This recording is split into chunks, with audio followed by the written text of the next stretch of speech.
Wala siya'y trabaho, wala sa siya'y asawa.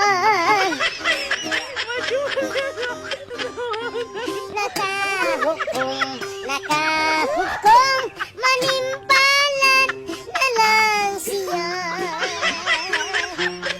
Nilarga sa Manila, sa Maynila siya nilarga, na may putos ang iyang dala.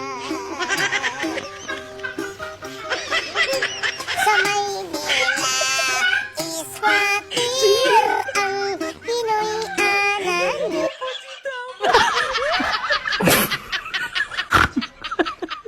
Wow.